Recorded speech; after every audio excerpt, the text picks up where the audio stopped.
بسم الله الرحمن الرحيم.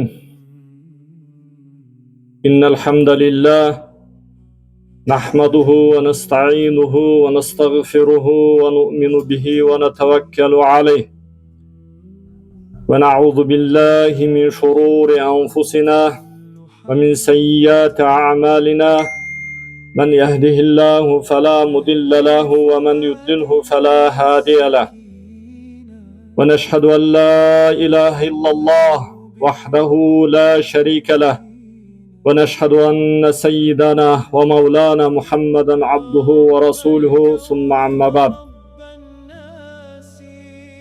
وقال تعالى في كتابه الكريم: يا أيها الذين آمنوا اتقوا الله حق تقاته ولا تموتن إلا وأنتم مسلمون. Ey iman keltirgenler, Allah Taala biz menen sizge kayırlı aytıp жатат. Allah'dan çınığı takvalık menen çındap korkula deyt. Jana musulman boydon gana ölgüle dep Allah Taala öküm berip atat. Allah Taala bu dünyöge adam balasın dünyöge bir oynaş üçün ötkönde aytkanday estağfirullah afa hasibtum annama khalaqnakum abasa. Sizler ойлойсуңарбы Allah Taala силерди мындай бир ойноп же бекер эле жаратты деп ойлойсуңарбы?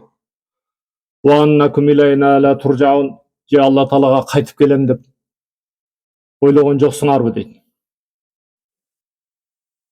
Башка аятта мындай дейт: Estağfirullah allazi halaqal maut vel hayat liyabluwakum ayyukum ahsanu amala. Allah Taala силердин кимиңердин жакшы амал кылып келгениңерди сынаш үчүн анан өлүм менен өмүрдү жаратты дейт. Демек, жашоо бул экен, сыноо деп айтабыз. Бирок мен көбүнчөсү ушул нерсени айтат элем. Сыноо дегенге караганда тарбия деп көбүрөөк айтат элем.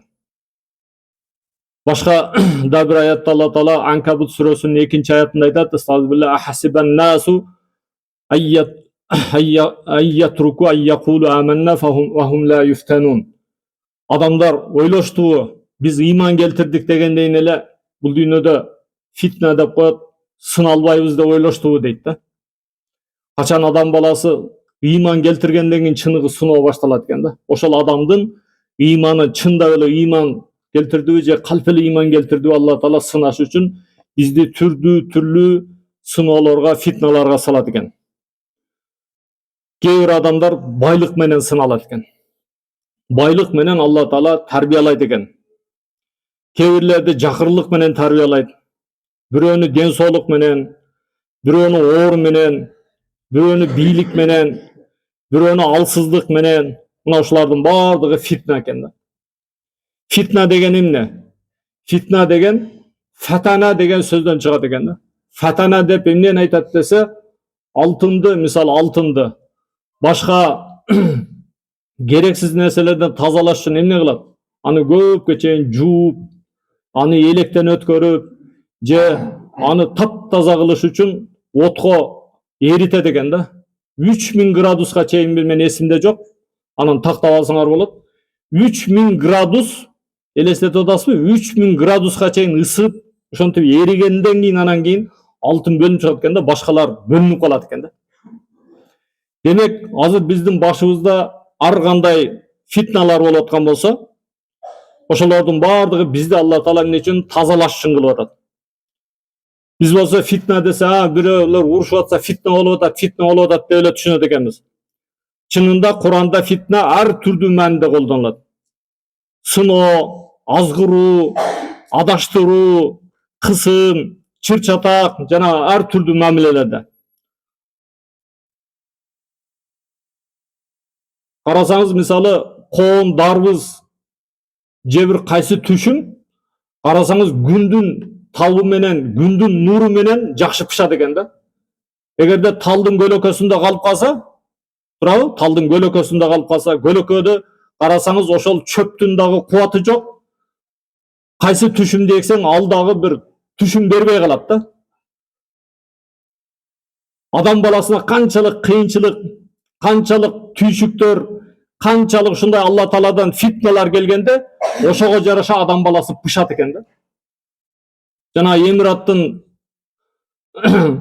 королу ошода айтканда не деп, кыйынчылык замана ушундай жакшы адамдарды пайда кылат. Ал эми жеңилдик азыр ушунчалык жеңил болуп калды. Туурабы? Бардыгы жеңил болуп калды. Мурдага окшоп суу ташыбай калдык. Мурдага окшоп колго кир жуубай калдык. Мурдага окшоп отун ташыбай калдык. Бардыгы жеңил болуп бараткан сайын адамдар ошончолук жаш балдарды карасаң бош болуп баратат да. Ушунчалык бош да. Туурабы же туура эмеспи? Канчалык катуу иште, катуу мындай бир сыноолордон өткөндөр, ошол адамдар динде дагы, башка жашоодо дагы алардын жашоосу тың болот экен да. Ошон үчүн фитна бизди балким тазалаш үчүн, балким бизди тарбиялаш үчүн Алла Тааладан берилет экен. Бирок ошол фитналардан Алла Таала Куранда силердин авладукум ва амвалукум фитна дейт. Силердин балдарыңар дагы фитна дейт. Балдар дагы фитна экен да. Сенин малың дагы фитна. Ошону да Алла Таала тазалап, эмне кылат? Эми мен сага мал бердим, эмне кылат экенсиң? Мен сага бала бердим, эмне кылат экенсиң деп Алла Таала бизди ошону менен сынайт экен. Бул деген сөз малыңарды таштап мечитке келип отуруп алгыла деген сөз эмес. Балдарыңарды карабагыла деген сөз эмес. Тескерисинче, байлык эгерде бизди ошо намаздан, Алла Тааланын зикиринен алыстаса, ошол мына чыныгы фитна да. Мына ошол мал, ошол дүнүйө, ошол эң жаман мал.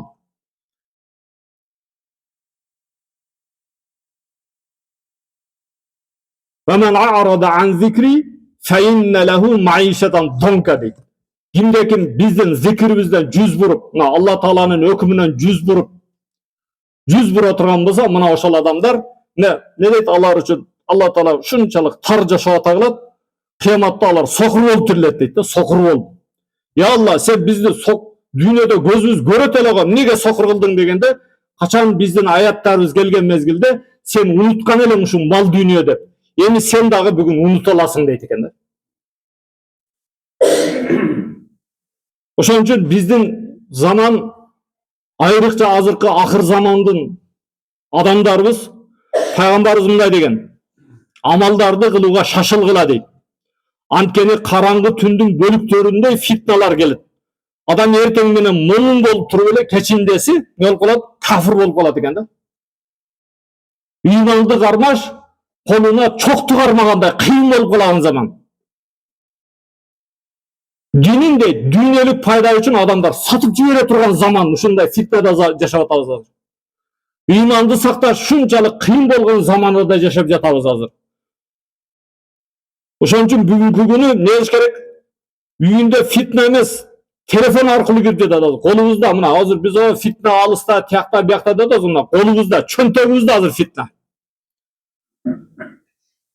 Туруп бир эле бассаң эле Куранды окуп баштайын дейсиң эле, анан бияктан жыпчылаңга чыга келет, мынтип эле жалт этип чыга калат да. Туурабы? Бир зикир кылайын деп ушунчалык кыйын, көздү сакташ ушунчалык кыйын болуп калды азыр. Bir ele uşaktın aynan bütün үй-бүлө талкаланып атат. Tilдин fitnасы караңыз. Пайгамбар саллаллаху алейхи aytkan, ким Алла жана ахирет күнүнө ишенсе, жакшы сөздү сүйлөсүн, болбосо унчукпасын дейт. Мына эң чоң fitналардын бири, бул да тилибиз дагы бул fitna. Күндө эртең менен адамдын дене мүчөлөрү жалдырайт экен да тилге. Бүгүн айланайын, сен дейт, сен бүгүн этият болчу, сен ашыкча сүйлөбөчү. Сүйлөп десе ашык сөзү сенин айыңдан биз тозокко түшүп калбайлы деп дене мүчөлөрдүн бардыгы тилге жалдырайт экен да.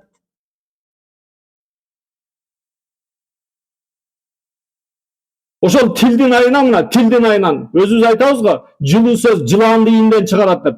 Орой сүйлөгөндүктен бирөөгө айрыкча мен мына көп талаалап жүрдүм.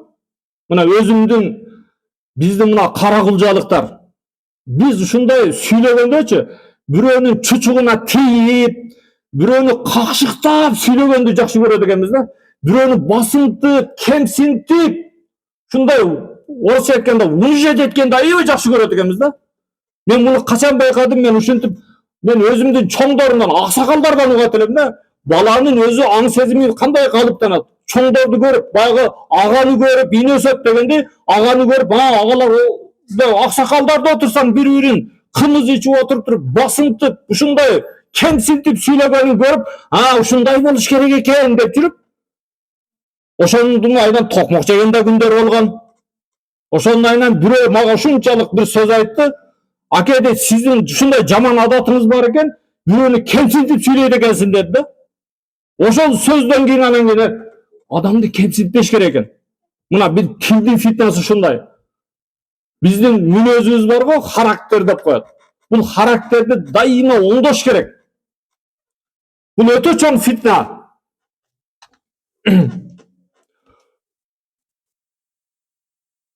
Анан азыркы учурдагы мына соц тармактардагы түшүнбөй эле бирөөдөн кабар келсе эле басып туруп эле 25 адамга жөнөтсөң эле мынча подарка, тигиндей мындай деген азыр турабы? Айыл көп экен.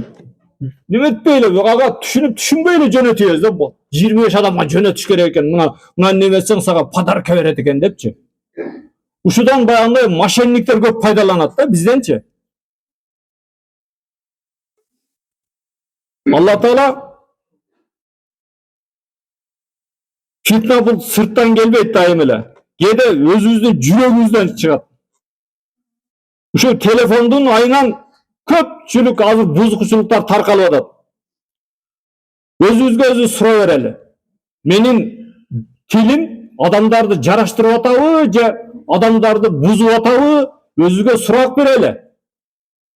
Өзүбүзгө өзү сурак берели. Себеби Умар радыйаллаху анху айткан, кыяматта сурак бериштин алдына өзүң суроо бер. Кечкурун жатаардын алдына өзүңүзгө өзүңүз суроо бериңиз. Мына дайыма отурганда мына жерде таалимди угуп атабыз, кечкурун ал бир адам өзүнүн сүйлөгөн сөзүн жазат эле дейт да. Эмне жөнүндө жазды? Бүт сүйлөгөндөрүн жазып алып туруп, өзүнө анализ берет эле дейт да, анализдейт эле. Мен ушу сөзүм кайсынысы пайдалуу болду, кайсынысы зыян болду? Түшүнүп атасызбы? Бул өтө мен айтып аткан нерселер өтө бир зарыл нерселер. Tilge жеңил, ла илаха иллаллах. Tilge жеңил, эки эриниңиз бири-бирине тийбейт. Бирок ушу ла илаха иллаллах бирөөнү сүйлөгөндөн көрө, бирөөнүн артынан ушактагандан көрө, ушу тилиңиз менен зикир кылып, тилиңизди муңдуу кылып алыңыз. Себеп дегенде мен өткөндө бир сөздү айттым. Мисалы бир жерде отурасыз, бир отурушта отурасыз, бир мажлисте отурасыз. Өткөндө эле мен мына күбө болдум. Жакында эле мына Акман айы эле ушул жерде Куран окуткан жерге барсам, отуруп алып туруп. Кимди айтайынбы? Максат Дамланы жамандадык. Шундай жүрөгүм карайып кетти. Максат Дамла ким? Сен кимсиң? Адам ушундай токсичный деген болот. Адамдын только айыбын көрөт да, кемчилигин көрөт. Эгерде аарыдан дейт да, мен өткөндө мына Бакыт ака менен аарысына барып сүйлөшүп отуруп ушунчалык таң калдым. Куранда Алла Таала аарыны бекер айткан эмес. Аарылар шунчалык издеп 7 километрге чейин учуп, эгерде бир аарыдан сурасаң дейт да, аарыдан, сен бир мындай бир бокту көрдүң беле десе, ол көрбөйт экен да, ары только гүлдү көрөт экен да. Бир гана ширени көрөт экен да. Караңыз. Ал эми чынында сен гүл көрдүң беле десе, ал гүлдүн арасынан гүлдү көрбөй бокту көрөт экен да. Алла Таала аны бекер айткан эмес. Мына Алла Таала бекер айткан эмес. Чынында биз мисал кылгандан уялбайбыз деп Курандагы эң узун аят Бакара сүрөсүндө айтып атат. Чымын бул мисал, чымындан үлгү алчы. Чымын, сен чымынга окшоп калба. Сен арыга окшош, ошол ары байкуш эгерде жаңылып туалеттин ичине кирип кетсе, дароо денесине сиңип калат экен да, мына ары баккандар бар, Ошол киргенде, балчелекке келгенде сен сасып калсың деп өлтүрүп коет экен да. Карачы арынын тазалыгын. Эгерде сен бирөөнүн кемчилигин, айыбын, аны кылган нерсесин айтсаң, кылбаган нерсеси ал доомат. Канча жолу угуп атабыз. Бул гыйбат эмес го. Гыйбат эмес го деп айта беребиз да. Өзүбүз мындай жол чыгарып алабыз, бул гыйбат эмес депчи. Гыйбат экенин билип туруп гыйбат эмес деп айтасың да, анан өзүң мындай жол чыгарып алып, фатва чыгарып алып туруп, анан кийин Palança mынтиптир го, анан түкүнчө тигинтиптир го деп айтасың да. Ошол айткан сөзүң эртең сага бул дүйнөдө Алла Таала айтат, бир тууганыңардын этин жегенди жакшы көрөсүңөрбү дейт. Bir tugandын этин жеген менен барар.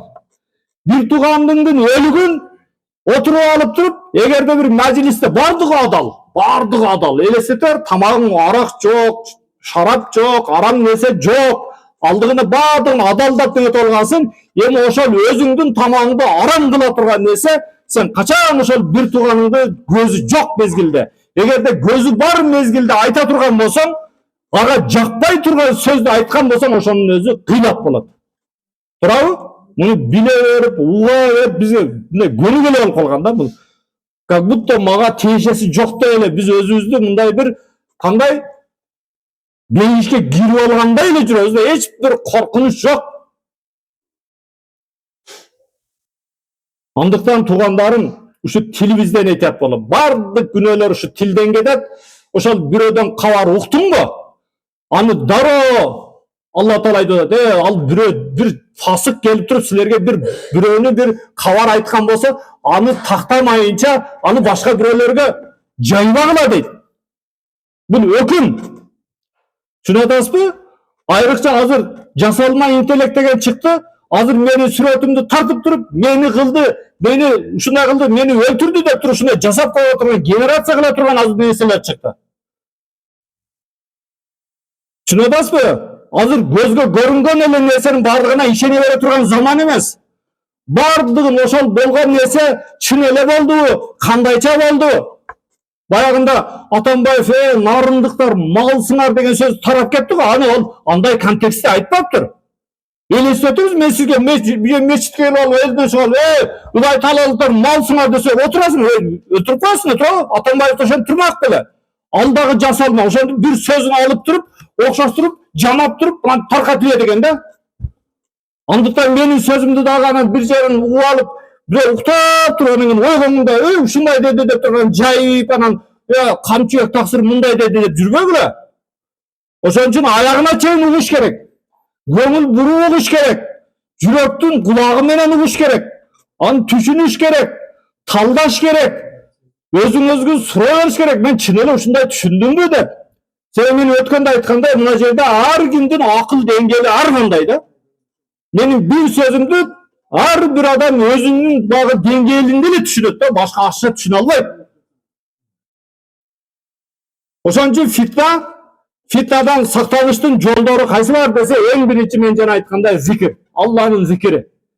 Эң биринчи тилибизди Алланын зикирине.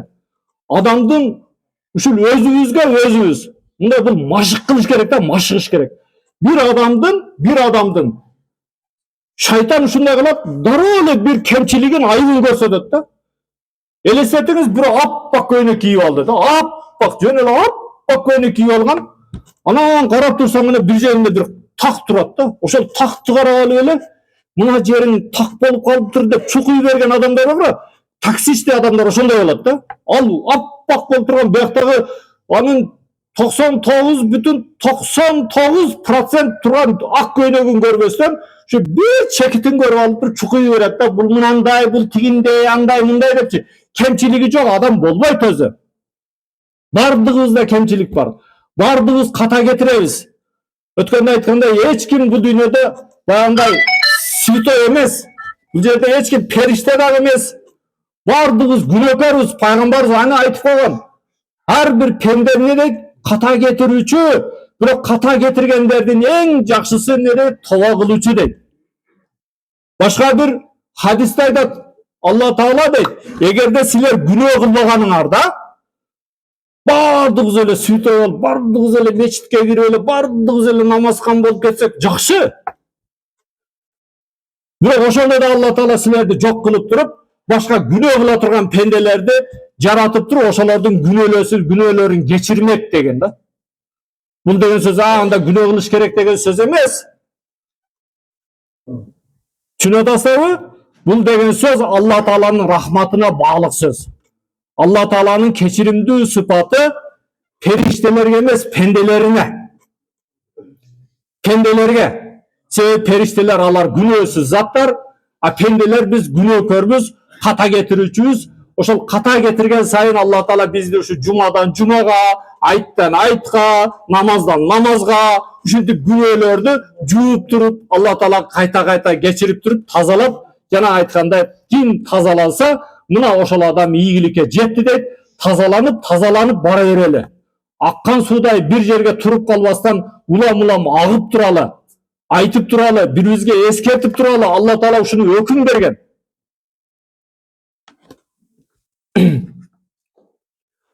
Эгерде биздин башыбызга кандай сыноо келип аткан болсо, ошол фатана деп, ал сыноонун бардыгы өзүбүздүн кылган амалыбыздын гана себебинен.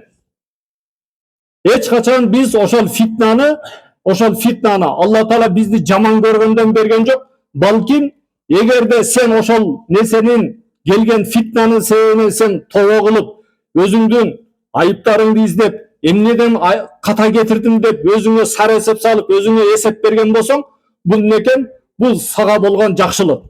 Эгерде ошондо дагы эсиңе келбестен кайра кайталай берген болсоң, ал фитна эмне болот экен? Сага азап болот экен. Азап болот. Алтынды канчалык ысык кылган сайын тазалангандай, пайгамбарларга эң чоң сыноо пайгамбарларга келген. Караңыз, пайгамбар алейхиссалату вассаламдын үчүн эң чоң сыноо пайгамбарга келген. Ошол сыноолор канчалык пайгамбарга жакын болсо, ошол адамдарга келе берет. Канчалык жакын болсоңуз, ошончолук баягы толкун сымал. Сууда бара жатканда бир толкун келди, чайпалып туруп, өзүңүзгө келдиңиз, эми кичине турганда эле кайта дагы бир толкун келгендей, толкун сымал кайра бир сыноодон өткөндөн кийин экинчи сыноо, бир сыноодон өткөндөн кийин экинчи сыноо, ушинтип барып тазалап туруп, таптаза болуп бейишке киргизип кетиш үчүн Алла Таала бизге эмне? Фитналарды жөнөтүп турат. Ошондой фитна болгон заманада көчөгө чыгып алып аралашпастан кайрадан үйгө отуруш шарт. Баягындай жаңжал чыгып кеткен мезгилде, уруш жаңжал чыгып кеткен мезгилде, мушташ чыгып кеткен мезгилде талпа болуп кетпеш керек. Ошондой заман болгон бир мезгилде. Туурабы? Мен өткөндө айттым го, бир орус философия деген эмне десем, үчүн керек философия десем, ошол түшүнүп түшүнбөй эле ээрчий бергендер. Мен ушул нерсени дагы эле айтат элем. Азыр деген ушундай маалыматтын заманы. Азыр мен түшүнбөймүн, мен билбеймин деген заман эмес. Азыр Кудайга шүгүр, жайлоого да интернетти коюп алгансың, дүйнө жүзүнөн тартып атат. Туурабы? Азыр мисалы менин сөзүмдү мына жердеги адамдар эмес, дүйнө жүзү угат азыр. Интернеттин заманы. Азыр мен тартып туруп муну YouTube'га жүктөйм, дүйнө жүзүндөгү адамдар угат. Кыяматка чейинки адамдар угат.